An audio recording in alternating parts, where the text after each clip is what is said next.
Hey guys, welcome back to another video.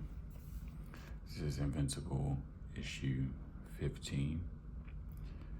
Hope you guys are enjoying the series so far. Let me know by leaving a like and commenting on the video. That really helps. Without further ado, let's get right into it. Alright, Invincible Chapter 15. At the Guardians of the Globe place, their base, we see Monster Girl and Robot talking. And Monster Girl says, "Well, I'm out of here.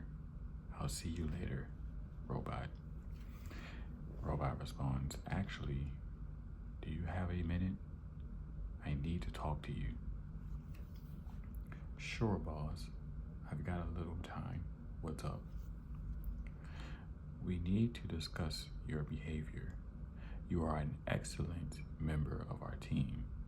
I don't want you to think that this is about your performance because it has nothing to do with it. You are a very productive and valued member of the Guardians of the Globe. The problem I have with you is your conduct during our downtimes."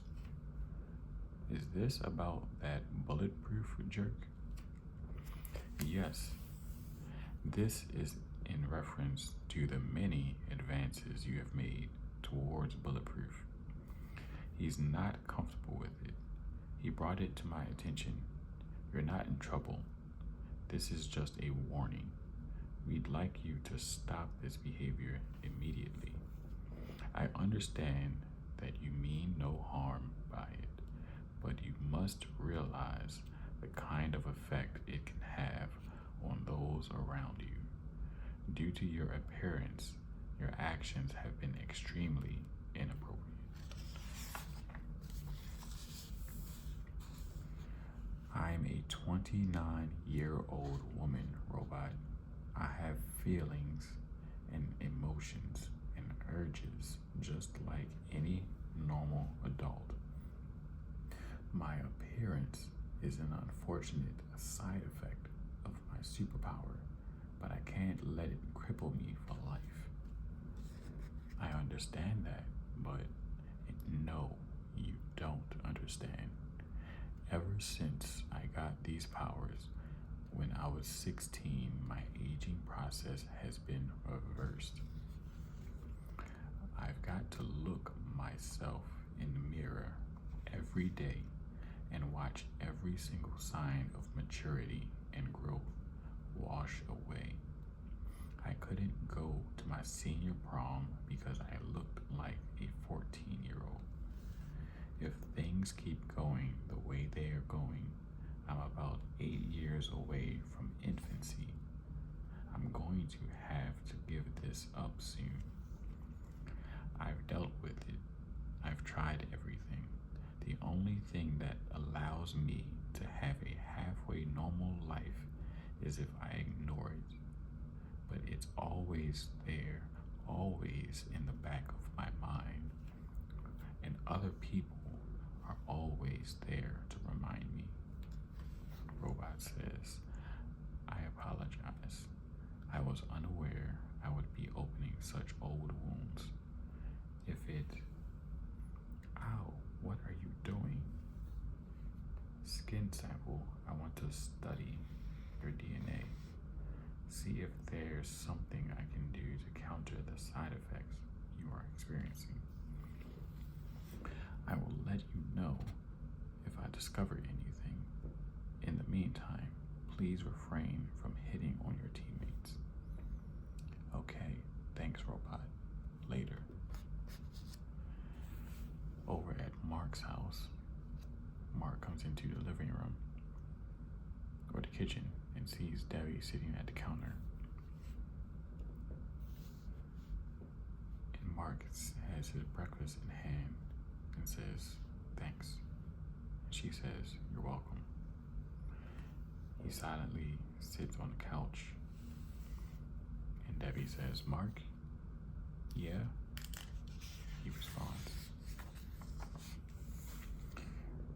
says, I just don't know what to say. I had been drinking yesterday, and I'm sorry about what I said, Mark. I wish I could take it back. I wish I had never said that. I wish we're going through a lot, Mom. I know it. You're the only person that has any idea what I'm going through, and vice versa. I totally understand. To be honest, I think the same thing sometimes. Debbie says you shouldn't. You did the right thing, son. That man, as hard as it is for me to admit it, that man who we knew and loved never existed. He was a lie. He used me and he used you. It's hard for me to convince myself that that man I loved was never real. But that's what I have to do to get through the day. We have to move on. I know, Mark says, but I still think about it. What it would be like if, she interrupts him saying, we can't think like that, Mark. We've got lives to live. You've got school. And in fact, school starts in 1 minute. You're going to be late if you don't leave now. Oh crap, you're right. Debbie says, I'm going to be home late tonight. Remember, your father's publisher is flying me to Chicago to sign some paperwork. I won't be back in time for dinner, so you might want to order pizza or something. I'll be fine. I'll see you tonight. Over at school, Amber sees Mark and says, there you are. Amber, you're going to be late if you don't hurry. She says, you know I've got study hall first period. I can show up whenever I want. I was waiting for you. I want to talk to you, Mark. Can we get together tonight? He says, I don't really know. Tonight's not really and his beeper starts going off. He says, I'm sorry, Amber. I'm going to have to cut this short. I've got to go. And he runs off. And she says to herself, what's he need a beeper for?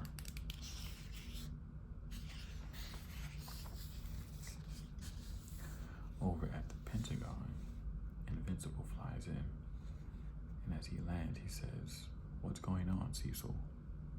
Cecil says, we've got a situation. Is that him? A nearby fishman says. You said you would turn him over to us. We demand you allow us to leave with him at once. Cecil responds to the fishman saying, you said you would allow me to talk to him first. Very well, but make it quick. We must return to our kingdom. What's going on? Invincible says. Cecil explains, well, this is kind of hard to explain. Since the information about your father was broadcast, they have now required us to honor some sort of law their civilization has. We're looking for a way around it, but we weren't able to avoid turning you over to their custody. They want your father, but their law states that since your father is gone, the responsibility falls onto his next of kin. They want to execute me, Invincible says. They want you to marry their queen, Cecil says. When your father killed the original Guardians of the Globe, their king, Aquarius, was killed. Their law states that the killer of a husband is required to marry the widow if a suitable mate cannot be found. Apparently, a suitable mate has not been found. They demanded we turn over Omni-Man, but since he's off the planet, they wanted you. He leans over to Invincible and says, "Honestly, kid, I'd just as well tell them to shove it. But they've got some natural resources that are very valuable to us, and they control all of the ocean. And if we were at odds with them, it could cripple the world economy. So for now, we have to play along. I'm asking you to play ball with them. Just do as they say. In the meantime, we've got our local team looking for a loophole we can use to get you out of this. We will get you out of this. So you want me to play along? If you could do that, you'd be helping this country out of a great deal. I'm sure it would only be a few hours. They won't be able to organize a wedding that fast." "Okay, will do," Invincible says. He turns to the fishermen and he says, "Okay, fellas, I'm all yours." And they leave in their ship. And Cecil says to his people, "Get to work. We need to get him out of there as soon as possible. I'm sure that boy is scared to death right now." We skip to Invincible in the underwater ship. He says, "Wow, this is so cool." Over with Debbie, she's at some city building, and the person she's talking to says, "It seems all the paperwork is in order. All the royalties from your husband's books will now be sent directly to you in your name." That's right, she was visiting the publisher. The publisher continues saying, "You should have a substantial check coming your way soon. All his books have been selling like crazy since he passed on. I'm terribly sorry for your loss." Debbie says, "Thank you. I'm just glad this is all taken care of. And she stops. And she looks over the publisher's shoulder at the window and she says, "There's a robot." The publisher turns around and says, "Oh, sorry. This is my husband. It'll only take a minute." And then we see a robot sticking to the window like Spider-Man. She goes over to the window and says, "Can I help you?" The robot says, "Sorry, I didn't know you were in a meeting. Can't you just use the elevator?" The android says, "You know, security always hassles me at the metal detector. Anyway, I just wanted to let you know that I got movies for tonight. You going to be picking up dinner?" The publisher says, "I can do that. Are you okay?" The android says, "I'm fine, Claire." Her name's Claire. "I'm fine, Claire. Okay then, see you tonight. Love you." "Love you too." Claire turns back to Debbie as her husband jumps off the window. "You wouldn't believe what a pain in the ass it is to be married to a superhero." And Debbie says, "Oh, I don't know." Back with Invincible in the underwater city, the fishman that took him there says, "Here, you'll need this," as he hands him some device. Invincible says, "What is it?" "That's ACMG. Oh, that's a CMG unit. Compact mechanical gills. We make them for when your kind come to visit. You'll need them from this point on. The Queen awaits you through there. Aren't you coming with me?" "I am not permitted to enter the royal chambers. It is forbidden." "Oh," Invincible says. "What's that?"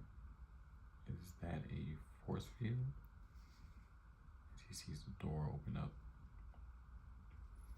It only blocks the water. The fishman says, walk through it. Hey, they had one of these in that crappy Star Wars flick as he walks through a wall made of liquid or a force field type of thing. The fishman says, yes, we know.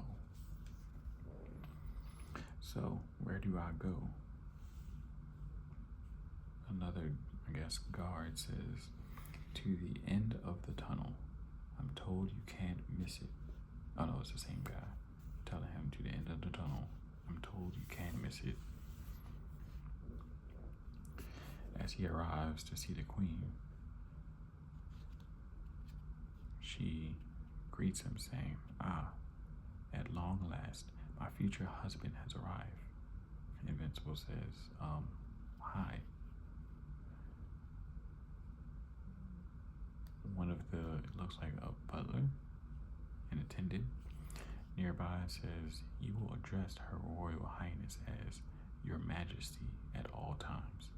We will have no more disrespect from you, air breather. Lethan, don't speak to your future king that way. I'm sorry, Your Majesty. Invincible says, oh, that's okay. I'm not offended. So we're getting married, huh? That's great. I'm really looking forward to it. When is it? A week? A month? Lethan says, oh no, the ceremony is today. Oh, today. Back with Debbie and the publisher, or Claire. Back with Debbie and Claire. Debbie chases after Claire saying, Claire? Miss Bono? Do you have a minute? Oh, hi, Miss Grayson. Did you forget something at the office? Claire, I was wondering if you would get coffee with me later today. If you had time, I'd really like to talk to you. Sure, Claire says. I guess, but if there's something we forgot to go over on the contracts, we could just do it here. Debbie says, no, it's about my husband. I just wanted to, I don't have anyone else to talk to, and no, never mind. This is stupid. Claire says, no, it's not. I understand. I lost my father a few years ago. I know what you're going through. I'll meet you at the coffee shop on the first floor. I've got a meeting, but I'll be down in about an hour. Debbie says, okay, thanks. I'll see you in an hour. Back with Invincible. Looks like he's getting fitted for the wedding, and I can't tell if he's wearing a dress. That looks like a dress. He's wearing a dress. He's getting fitted. And he says to Lethan, so the man wears the dress only for the battle. Battle? There is a battle as part of the wedding ceremony, and I wear a dress for it. What do I wear after that? Oh, nothing.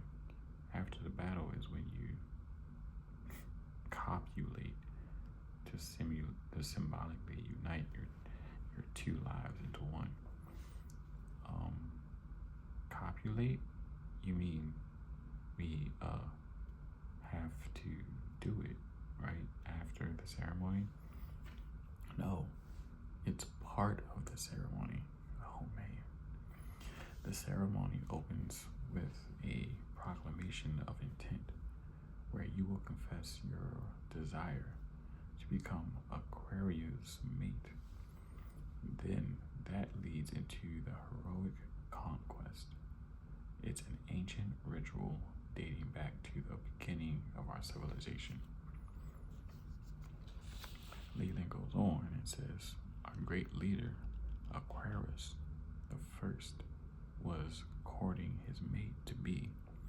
She was a spirited woman, much like our Aquaria, and was hard to please. One day, while they were on their walk, they were attacked by a death dweller. With no consideration for his own life, Aquarius leaped to defend the life of his future mate. The act was so heroic, it won her over instantly. It's the basis of all romance in our civilization. The groom must defend the bride from a death dweller. All this is done in our arena, in front of the entire population of the city. Once the creature is defeated, you will make love to Aquaria to complete the ceremony and finalize the marriage. Invincible says, do we leave the stadium first? No, of course not. You will make love in front of all of our people. It seals the bond of love before all your subjects. It's one of the most beautiful customs our people have. You and your new bride, our queen, locked in the throes of passion for all to see. You'll have to excuse me.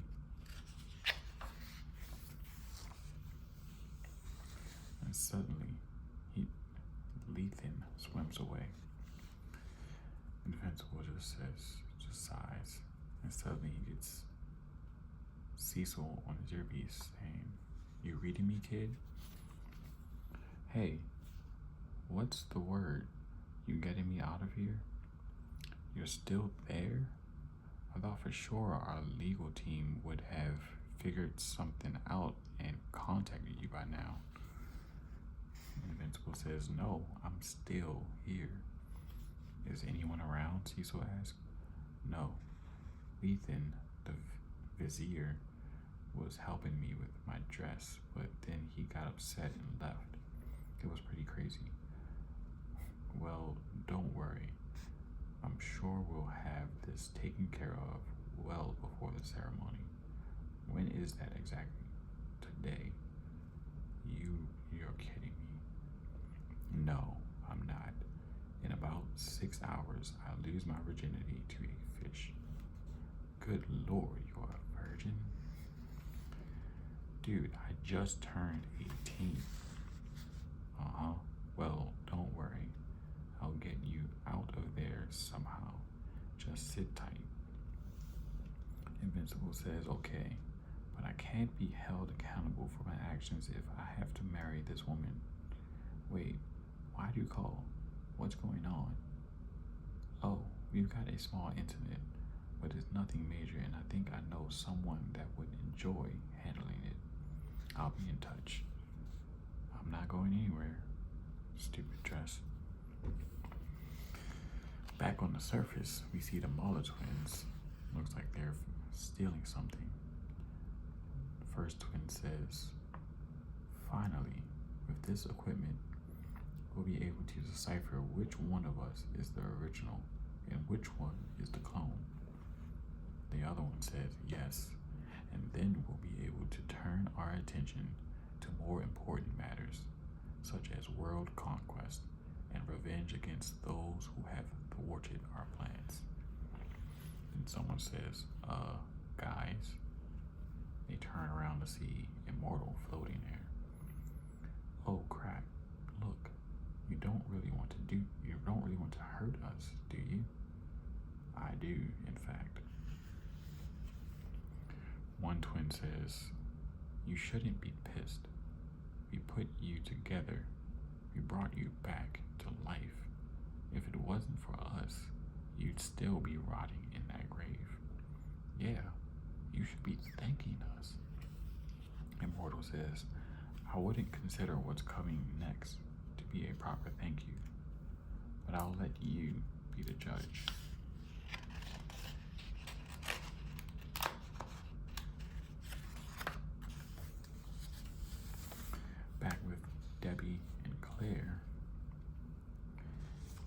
starts off responding saying, "So, Miss Grayson." Oh no, she starts off saying, "So, Miss Grayson, what's on your mind?" Debbie says, "Claire, please call me Debbie. I wanted to talk to you about my husband.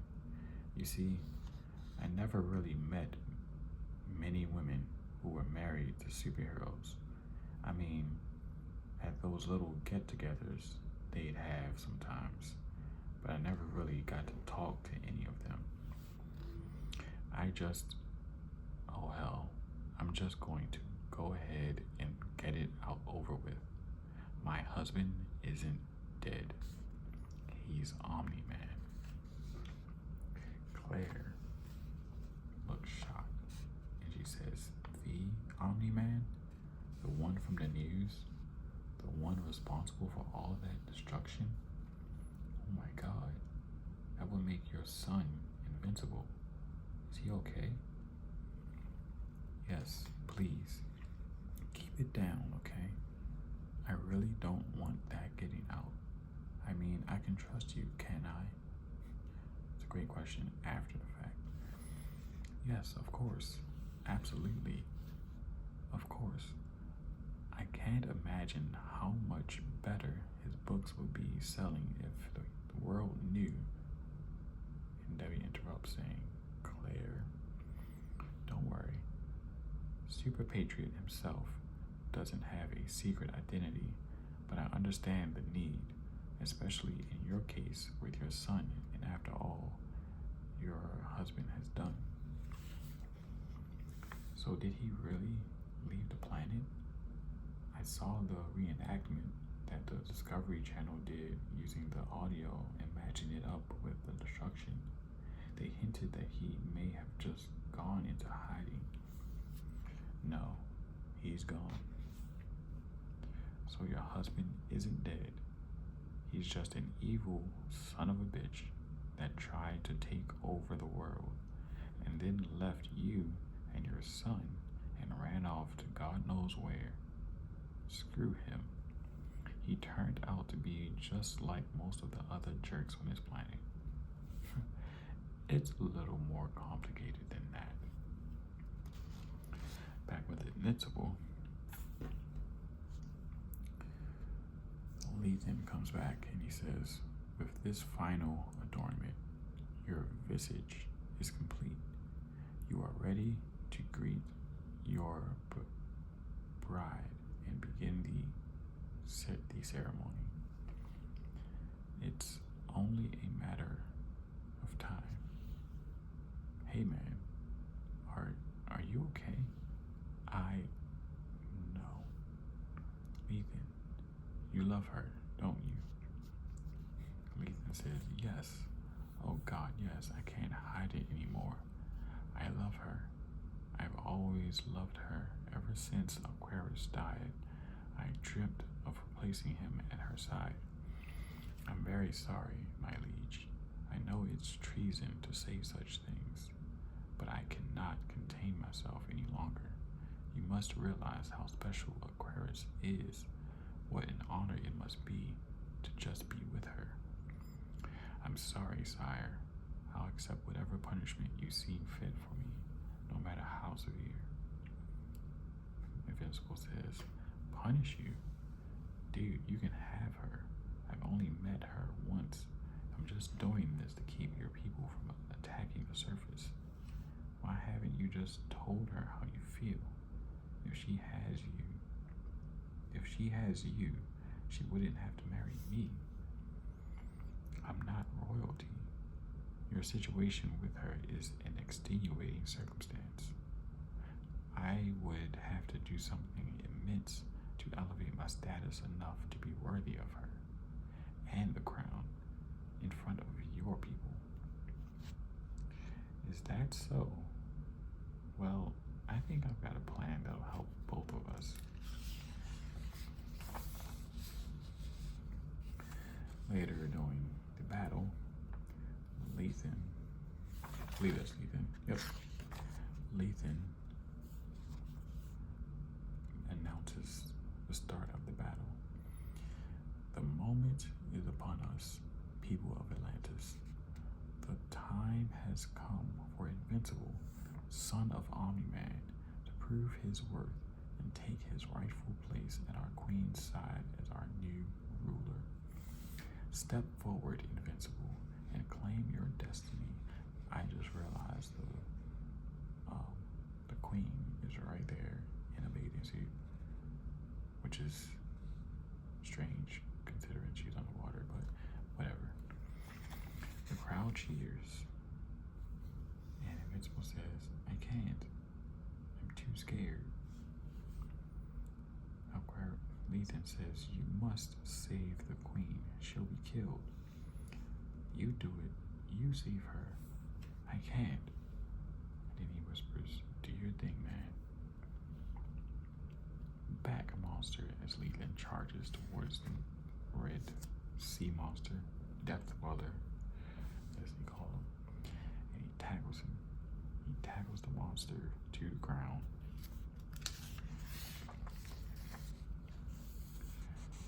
And then the queen gets up saying, Lethan, oh my god, I never knew you to be so heroic. Yes, my queen, my love for you is so great. I could do nothing less than risk my life for yours. I have loved you in secret for many years. I could not stand by and allow you to be harmed. Oh, Lethan, you have proven yourself worthy to be our king. Take me now. I'm yours. And as they start the lovemaking, Invincible says, I ain't waiting around for this. And he flies off. Back with Debbie and Claire. Thanks for letting me get all that out there. I had a lot to get off my chest. It's nice to actually be able to talk to someone about it. There's this man, Art. He made costumes for Nolan and Mark. I talk to him sometimes, but he was more Nolan's friend than mine, and he feels just as betrayed as me. With you, it's different. Thanks for listening. I'm sorry I couldn't offer more advice, Claire says. Just listening is enough. It helps just to be able to say these things out loud. Claire says, well, I hope you're prepared to return the favor. Super Patriot and I just got married, and I'm sure I could use some advice from you sometime. And Debbie says, you got my number. I'm sorry you missed your flight, Claire says. Oh, it's not a big deal. I left a message for my son. He'll be here soon as he gets it. And just then Invincible flies in, and she says, and here he is. Mark, this is my new friend, Claire. Mom, I kind of got a secret identity here. I'm your mother. I can tell whomever I want. Besides, this is Super Patriot's wife. You know Super Patriot? Well enough to be married to him. Well enough to be buying takeout Chinese food for him on my way home. That is so cool. Well, son, we better get going. You've got school tomorrow. Talk to you soon, Claire. Goodbye. As Invincible flies away carrying Debbie, he says, can I still order that pizza? Here's a surprise. At William's place, he's chilling in bed with Eve. And William says, something I never got around to asking. How did you know Mark's secret identity?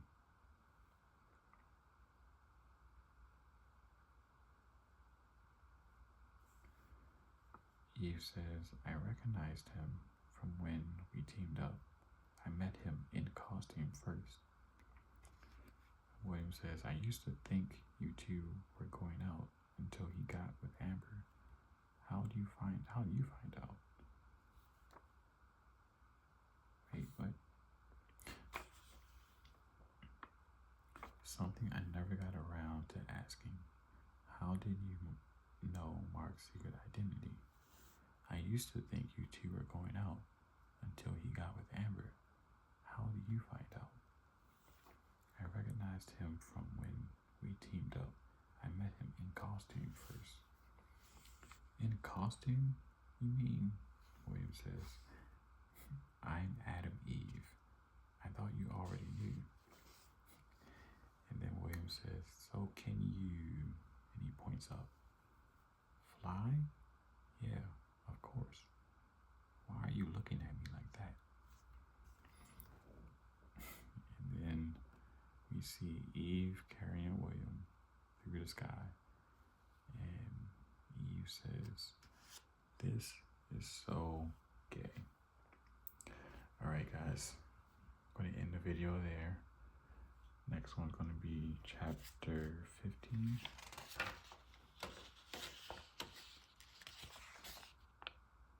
Image Comics Summer Special. Interesting. Okay. Looks like the next issue is going to have Spawn. Alright. Let's see how that goes.